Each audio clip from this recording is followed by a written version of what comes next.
আমরা এক লয়ে খোদশকাতি নম তাশির আওয়ারদে কি আমি খিমাদা আমার বিজনেস প্ল্যানার বসা আগো খরচ আর মেকাদানি বসা দাসকেকে দিওয়ার মেকাদানি зелоиҳаи пешниҳоди барномаи бизнес шогирдтайёркунӣ ин навбат ҳамкории худро бо сокинони ноҳияи Ҷаббор Расулов оғоз намуд. Муҳоҷирону бекорон ва занону духтарони ин ноҳия имкон доранд ки бо ҷои кор таъмин шаванд. Зеро ташкилоти ҷамъиятии Маркази имконият баҳри рушд тасмим гирифтааст ки муҳоҷирони меҳнатӣ, бекорон, ҷавонон, занону духтарон ба фаъолияти соҳибкорӣ машғул шуда барои беҳбудии зиндагии хеш кӯшиш намоянд. Азизхоҷа Хоҷаев, ҳамоҳангсози лоиҳа, мегӯяд ки барои рушди соҳибкории занону духтарон, ҷавонон ва муҳоҷирони меҳнатӣ бо пешниҳоди барномаи бизнес шогирдтайёркунӣ дар минтақаҳои вилояти Суғд дастгирии техникӣ менамояд.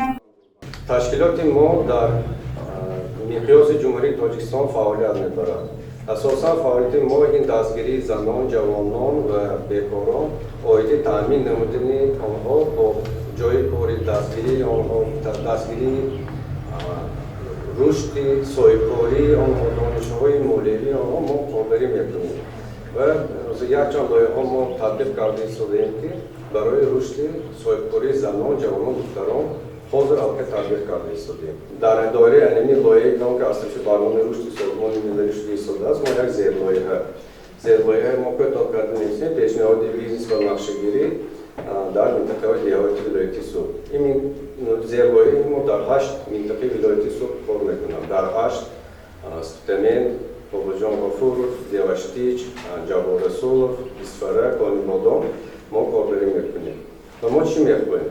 Он шахсоне ки муҳоҷирони меҳнатӣ ҳастанд, он шахсоне ки аз оилаҳои муҳоҷирони меҳнатӣ ҳастанд, он шахсоне ки ба муҳоҷирати меҳнатӣ рафтанд, омадан гашта рафта наметавонанд, муҳоҷирони меҳнатӣ баргаштанд ки чиқар ба таври омадани депорт шудагӣ мегӯянд.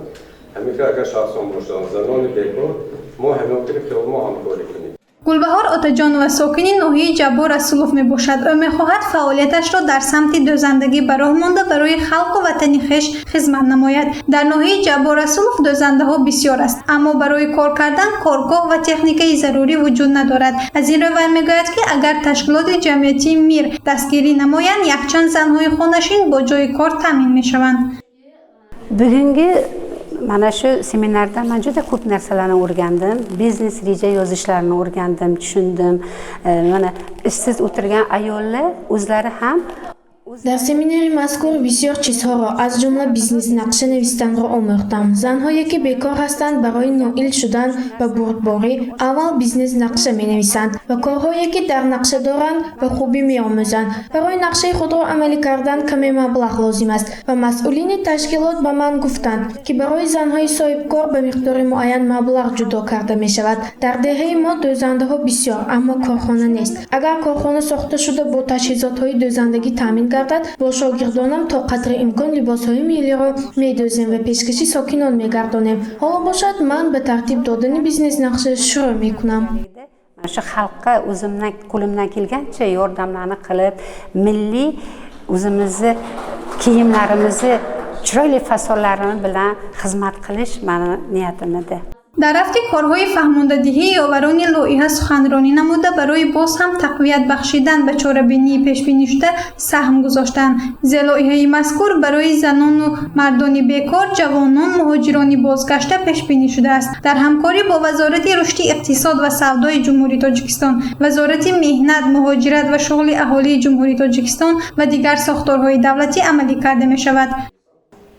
дар доираи ин зерлоиҳа як қатор чорабиниҳои иттилоотӣ дар самти пешбурди соҳибкорӣ ба монанди гузарондани 8 маъракаҳои иттилоотӣ, 8 лексияҳои омӯзишии якрӯза, 8 тренингҳои дурӯза дар самти соҳибкорӣ ва шогирдтайёркунӣ, ташкил ва гузарондани 8 ташрифҳои корӣ ба корхонаҳои тиҷоратӣ, ташкил ва гузарондани мастер-классҳо барои баланд бардоштани малакаи соҳибкории муҳоҷирони меҳнатӣ, бекорон, ҷавонон, занон ва духтарон, ташкил намудани ҷойҳои корӣ барои онҳо ба нақша гирифта шудааст. 20 нафар фаъолтарин иштирокчии чорабиниҳои омӯзишӣ از جانب زیرلایحه با دستگیری تکنیکی سرفراز گردانیده می شود. هدف اساسی ملاقات و تطبیق لایحه‌ها این با جای کاری تامین نمودن اهالی مخصوصا زنان و دختران می باشد تا آنها صاحب کسب گردیده برای پیش بردن زندگی خود سهم گذارند. گزارشی منظور بختیارزاده و نسیم رحیمov برای برنامه اطلاعاتی خبر.